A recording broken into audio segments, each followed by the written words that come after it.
Are there any grants for improvements in main streets? Yeah, there are grants. The most common one is the Community Development Block Grant, issued by the Ohio Department of Development. That's a grant that's really popular for doing things like streetscapes, building improvements, to take on a white elephant project. That's there's other grants that are out there, but that's kind of the easiest one to cite. More grants beyond that are a little more hard to come by, so that's the one I recommend. Can you give any examples of programs to help entrepreneurs develop better business skills? Yeah, the SBA, the Small Business Association, really has a resource.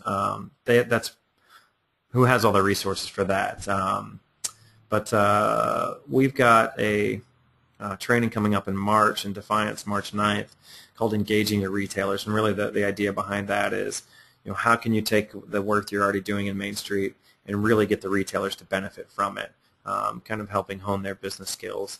But also in Defiance, they purchased a retailer training package called Whiz Bang, and they worked with all the retailers. They had a potluck once a month, and all the retailers sat down and kind of went over all these different components, including customer service, marketing, loss prevention, and the business owners really got to understand how to do business better, how they could improve, and they got to know one another and actually became much more willing to sort of market and cross-promote each business.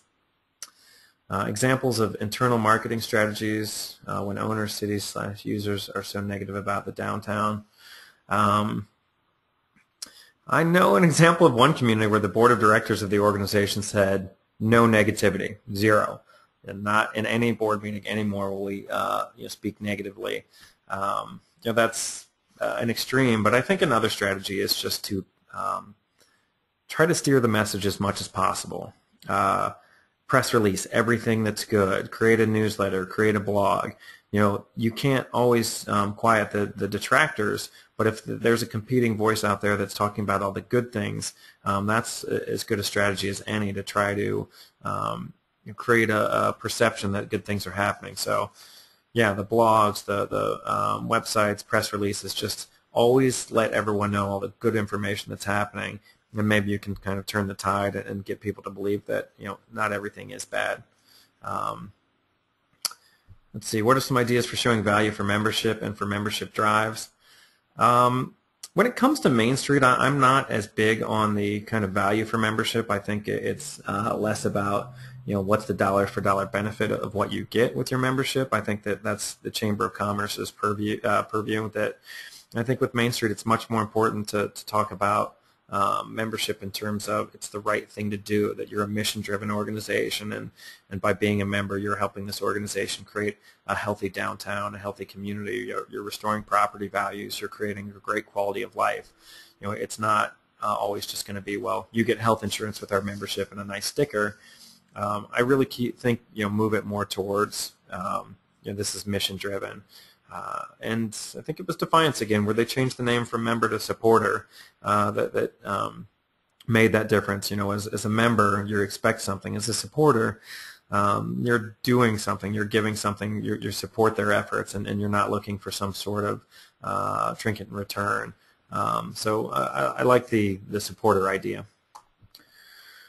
How can you balance by getting entire community and support without taking from chamber activities? That's just going to be good communication. I know communities have various success with their chamber relationship, and there's things that the chamber needs to do that downtown doesn't necessarily. That's different from what a revitalization organization needs to do, and that needs to be worked out with board members, with staff people. That a chamber is there for, it's sort of a business-to-business membership, where Main Street's much more about the benefit of locally owned businesses and downtown businesses. So, I think good communication is a real big strategy. It's nice when those organizations are housed in the same office, when there's some overlap on board members, when the staff people work well together.